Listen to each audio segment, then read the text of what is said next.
कहानी की शुरुआत एक बेहद मिस्टीरियस इंटेरोगेशन रूम से होती है। वहाँ मौजूद कुछ एजेंट्स डॉक्टर अनाका के साथ अपना 7 सेकंड का एक अजीब सा सेशन खत्म करते हैं। वे अनाका के वाइटल्स यानी शरीर की जांच करते हैं और उससे एक सीधा सवाल पूछते हैं कि तुमने वहाँ क्या देखा और तुम अब तक जिंदा कैसे हो। इसी सवाल के साथ अनाका अपनी वो खौफनाक कहानी सुनाना शुरू करती है। फ्लैशबैक में हम देखते हैं कि अनाका अपने बचपन के दिनों में है। उसे अपनी बहन क्लारा के साथ टाइम स्पेंड करना बहुत पसंद था। एक दिन दोनों ने कांच के एक जार में कुछ जुगनू पकड़े, लेकिन फिर उन्हें ये सोचकर आजाद करने का फैसला किया ताकि जुगनू खुली हवा में सांस ले सकें। तभी अचानक क्लारा के हाथ से वो जार छूटकर गिर जाता है और वह खुद भी बेहोश होकर नीचे गिर पड़ती है। अनाका घबराकर चीखते हुए अपनी माँ को बुलाती है। क्लारा को तुरंत हॉस्पिटल ले जाया जाता है, लेकिन किस्मत को कुछ और ही मंजूर था। अनाका को अपनी ही आंखों के सामने क्लारा को दम तोड़ते हुए देखना पड़ता है। वह बस उसका हाथ थामे रह जाती है। अब देखते हैं सालों बाद की कहानी। अनाका एक अरबपति इंसान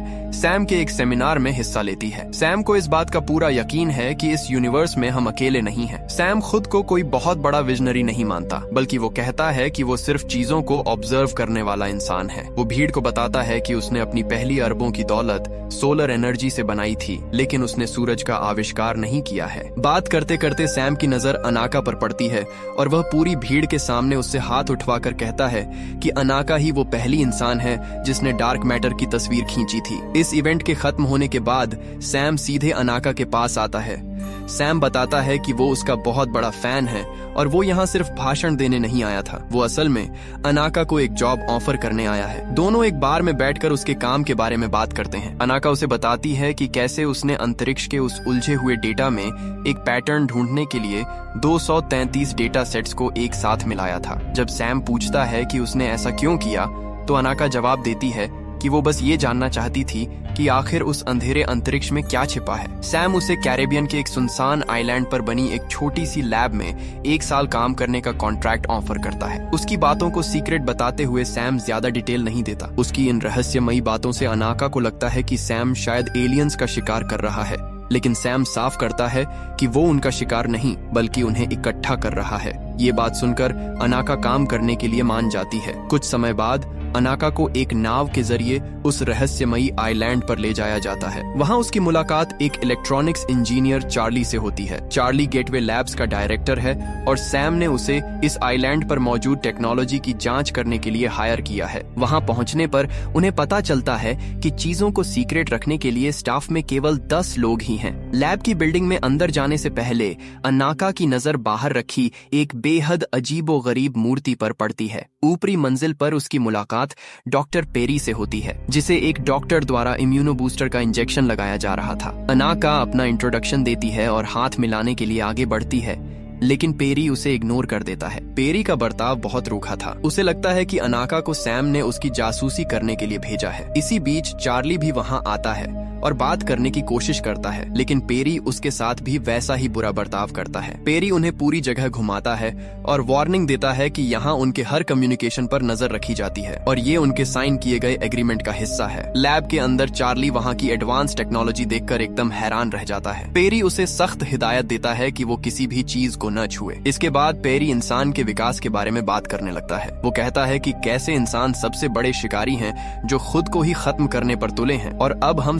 साधनों से भरी किसी दूसरी दुनिया की तलाश कर रहे हैं, लेकिन अंतरिक्ष में पहले से ही तकनीकी रूप से एडवांस एलियंस मौजूद हो सकते हैं। पेरी बताता है कि एलियंस कम्युनिकेट करने के लिए हमारी तरह पुरानी रेडियो तरंगों का इस्तेमाल नहीं करते, बल्कि उनके पास FTL कम्युनिकेटर नाम की एक एडवांस तकनीक है। यह तकनीक प्रकाश के कणों को जोड़कर लाइट ईयर्स दूर तक बात कर सकती है। चार्ली कहता है कि यह तो फिजिक्स के नियमों के खिलाफ है, लेकिन पेरी का दावा है कि ये सिर्फ उन नियमों को मोड़ती है जो हम इंसान जानते हैं। पेरी उन्हें बताता है कि उसने ऐसी ही एक मशीन 6 साल पहले अपने बेसमेंट में बनाई थी। इसके बाद वो उन्हें मशीन का काम सौंपकर वहाँ से चला जाता है। अनाका और चार्ली उस मशीन के उलझे हुए डेटा को घूरते रहते हैं। अनाका को समझ आ जाता है कि उन्हें इस बिगड़े हुए डेटा में एक पैटर्न खोजना होगा, बिल्कुल वैसे ही जैसे उसने अपने पिछले प्रोजेक्ट में किया था। वो अपने एल्गोरिदम को मशीन पर लगाती है और धीरे धीरे सारा डेटा एक सही क्रम में आने लगता है। अचानक वो दोनों शॉक्ड रह जाते हैं क्योंकि उन्हें एक असली एलियन सिग्नल मिल चुका था। दोनों भागकर पेरी के पास जाते हैं, लेकिन पेरी को तो पहले से ही पता था कि उनके पास एक सिग्नल है। उसे बस इसे कंफर्म करने के लिए अनाका के मैथ्स की जरूरत थी। तभी अनाका को एक शॉकिंग बात पता चलती है कि बिल्डिंग के बाहर उसने जो अजीब सी मूर्ति देखी थी वो असल में कोई मूर्ति नहीं बल्कि लिटिल मिथ नाम की एक मशीन है। हालांकि यह मशीन अभी एलियंस को वापस सिग्नल नहीं भेज सकती। चार्ली को यहाँ इसलिए लाया गया था ताकि वो इस मशीन में अपनी तकनीक जोड़ सके और वे एलियंस से बात कर सकें। सीन कट होता है और हम पेरी को देखते हैं जो अपनी बेटी लूसी के पास जाता है। लूसी पेड़ पर कुछ चींटियों के साथ खेल रही है। पेरी उससे बात करने की कोशिश करता है और पूछता है कि उसकी पढ़ाई कैसी चल रही है, लेकिन लड़की बिल्कुल चुप रहती है। पेरी बिना कुछ कहे वहाँ से चला जाता है। उधर लैब में अनाका सिग्नल को फिर से चेक करती है और उसे अचानक अपनी मरी हुई बहन क्लारा की याद आने लगती है। उसे याद आता है कि जब वो कैंपिंग कर रहे थे तो उन्हें राक्षसों जैसी आवाजें आई थीं। क्लारा डर कर वहाँ से जाना चाहती थी, लेकिन अनाका ने उसे रोक लिया था क्योंकि वो उसे खोना नहीं चाहती थी। रात के समय चार्ली ट्रांसमीटर चालू करना चाहता है, लेकिन अनाका कहती है कि अभी ऐसा करना सेफ नहीं है। वो डरी हुई है कि एलियंस क्या कर सकते हैं। इसी बीच चार्ली उसे बायोनिक आंख की एक कहानी सुनाता है कि कैसे इंसान अपने अंगों को मशीन से बदल रहे हैं और एक दिन ऐसा आएगा जब इंसान अपने दिमाग को एक टिकाऊ चिप में डाल लेगा। अनाका को ये बात बिल्कुल पसंद नहीं आती। वो कहती है कि इंसान का दर्द और उसकी कमियां ही उसे इंसान बनाती हैं, उनसे छुटकारा नहीं पाना चाहिए। अब कहानी वापस इंटरोगेशन रूम में आती है। एजेंट्स अनाका से पूछते हैं कि जब उसे पता था कि पेरी एक खतरा है तो वो उस आइलैंड पर रुकी क्यों। अनाका जवाब देती है कि वो मदद करना चाहती थी क्योंकि एलियंस के साथ पहला कांटेक्ट करने का जिम्मा किसी पागल इंसान के हाथ में छोड़ना दुनिया के लिए खतरनाक हो सकता था। कहानी फिर से आइलैंड पर लौटती है। अनाका स्टाफ के एक डॉक्टर से बात करती है जिसने 3 साल से ये आइलैंड नहीं छोड़ा है। वो डॉक्टर पेरी का खौफनाक सच बताती है। 4 साल पहले पेरी के घर में आग लग गई थी जिसमें उसकी पत्नी और बेटा जिंदा जल गए थे। उस वक्त पेरी अपनी लैब में नशे की हालत में था। लूसी सिर्फ इसलिए बच गई क्योंकि वो नींद में चलने की बीमारी के कारण घर से बाहर निकल गई थी। उस हादसे के बाद पेरी ने सब कुछ खो दिया था और उसे इंसानों की परवाह करना बंद कर दिया था। रात के डिनर पर सैम लूसी को एक मैजिक ट्रिक दिखाता है। ये देखकर पेरी भड़क जाता है और अपनी बेटी को सोने के लिए भेज देता है। इसके बाद चार्ली और अनाका सैम को बताते हैं कि सिग्नल असली है। वो चाहते हैं कि ये बात पूरी दुनिया को बताई जाए, लेकिन सैम मना कर देता है। तभी पेरी अचानक अपना आपा खो देता है। वो मेज पर जोर से हाथ मारते हुए कहता है कि वो अब और इंतजार नहीं करेगा।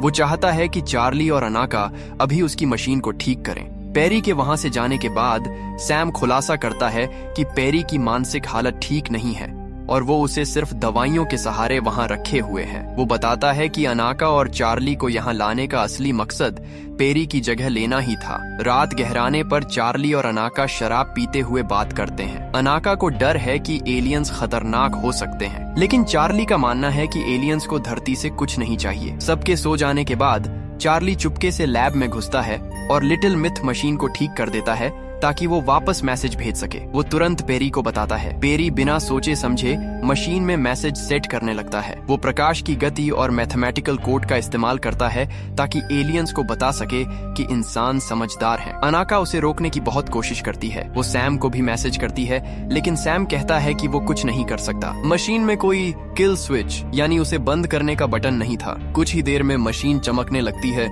और मैसेज अंतरिक्ष में चला जाता है, लेकिन असली डर तो अभी बाकी था। मैसेज भेजने के कुछ मिनटों तक कुछ नहीं होता। अनाका हार मानकर सैम को कॉल करती है और कहती है कि वो यहाँ से जा रही है, लेकिन तभी नेटवर्क कट जाता है। अचानक लैब की सारी बिजली गुल हो जाती है। बैकअप जनरेटर चालू होता है, लेकिन अनाका अपने कमरे में फंस जाती है। उधर शहर में सैम देखता है कि पूरे शहर की बिजली चली गई है। चार्ली सिस्टम में दिक्कत देखकर पेरी से मशीन बंद करने को कहता है। पेरी मजबूरी में मशीन बंद कर देता है और चार्ली अपना टैबलेट हैक करके अनाका के कमरे का दरवाजा खोलता है। तीनों टीवी पर न्यूज देखते हैं और उनके पैरों तले जमीन खिसक जाती है। पूरी दुनिया में कुछ मिनटों के लिए ब्लैकआउट हो गया था, जिसकी वजह से हर जगह बड़े बड़े हादसे हुए और कई लोग मारे गए। नासा का भी सिस्टम फेल हो गया था। अनाका ने एक बात नोटिस की, बिजली ठीक 8 मिनट और 19 सेकंड के बाद वापस आई थी। ये बिल्कुल उतना ही समय है जितना सूरज की रोशनी को धरती तक पहुंचने में लगता है। अनाका समझ जाती है कि एलियंस ने सूरज के समय का इस्तेमाल करके ये बताया है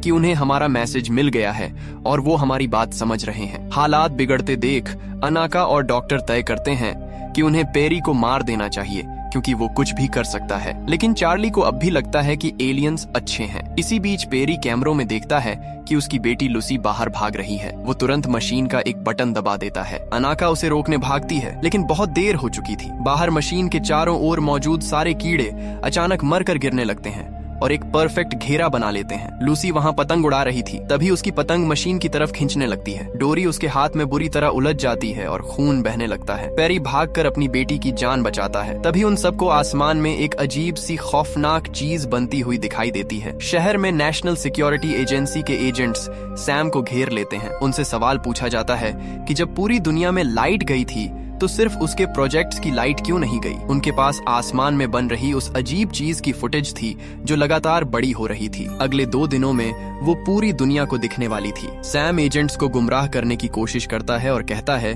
कि अगर उनके पास कोई वारंट नहीं है तो वो उसे नहीं रोक सकते। उधर आइलैंड पर काम करने वाला स्टाफ डर के मारे वहां से भागने लगता है। चार्ली मरे हुए कीड़ों के घेरे के पास जाता है, लेकिन अनाका उसे पीछे खींच लेती है। चार्ली टेस्ट करके बताता है कि उस लिटिल मिथ मशीन के चारों तरफ हवा का एक भयानक कॉलम और वैक्यूम बन चुका है। अनाका समझ जाती है कि जैसे हम इंसान हवा के जरिए आवाज निकालकर बात करते हैं, वैसे ही एलियंस ने ये वैक्यूम बात करने के लिए बनाया है।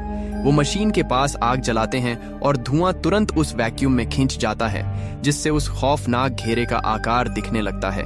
कहानी फिर से प्रेजेंट टाइम में आती है। अनाका एजेंट्स को समझाती है कि एलियंस हमारी तरह शब्दों में नहीं बल्कि विचारों और विजन्स में सोचते हैं। अब दुनिया भर में हालात बेकाबू हो चुके थे। आसमान में बढ़ती उस आफत को देखकर मिलिट्री एक्टिव हो जाती है और दुनिया भर में मार्शल लॉ लगा दिया जाता है। लोग सड़कों पर दंगे कर रहे हैं। सैम किसी तरह आइलैंड पर पहुंचता है और अपनी टीम से जवाब मांगता है। चार्ली कहता है कि ये कोई हमला नहीं बल्कि एक डिस्ट्रेस सिग्नल है। अनाका को अचानक अपने बचपन के जुगनुओं वाले जार की याद आती है। वो समझ जाती है कि ब्लैकआउट असल में धरती का एक स्कैन था। एलियंस जान गए हैं कि इंसानों को जिंदा रहने के लिए हवा चाहिए। मशीन के चारों ओर बना वो हवा का कॉलम असल में एलियंस से बात करने का एक इन्विटेशन है। लेकिन दिक्कत ये थी कि जो भी उस घेरे में जाएगा उसका दम घुट जाएगा। तभी मिलिट्री आइलैंड पर हमला कर देती है और सबको गिरफ्तार कर लिया जाता है। अनाका और चार्ली चिल्लाते हैं कि अगर उन्हें एलियंस से बात करने दी जाए तो वो सब ठीक कर सकते हैं। लेकिन एनएसए का एजेंट बताता है कि दुनिया की सारी सरकारें अपने अपने परमाणु हथियार तैयार कर रही हैं। अब कुछ नहीं हो सकता। अनाका बहुत डर जाती है, लेकिन चार्ली उसे याद दिलाता है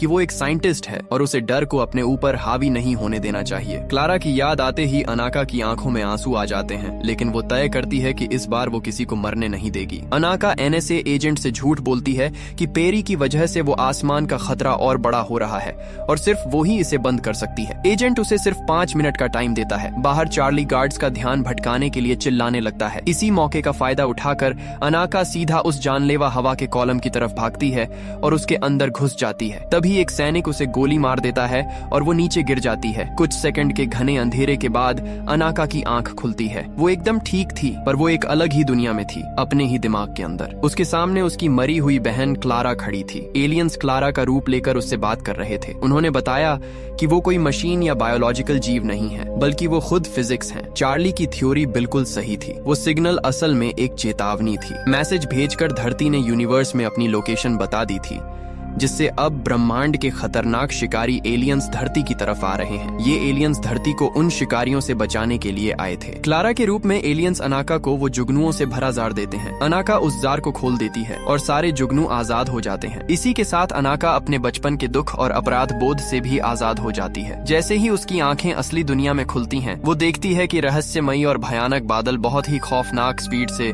पूरी धरती को अपने आगोश में ले रहे थे। ये धरती को छुपाने का तरीका था। कहानी अंत में वापस इंटेरोगेशन रूम में आती है। अनाका गहरी सांस लेते हुए कहती है कि इंसान अब इस यूनिवर्स के शिकारियों से तो बच गए हैं, लेकिन क्या वो खुद अपनी ही हरकतों से सुरक्षित हैं? जब एजेंट्स उससे घबराकर पूछते हैं कि क्या वो एलियंस कभी वापस लौट कर आएंगे, तब अनाका एक ऐसा जवाब देती है जिसे सुनकर वहां मौजूद सभी लोगों के रोंगटे खड़े हो जाते हैं। वे कभी गए ही नहीं थे।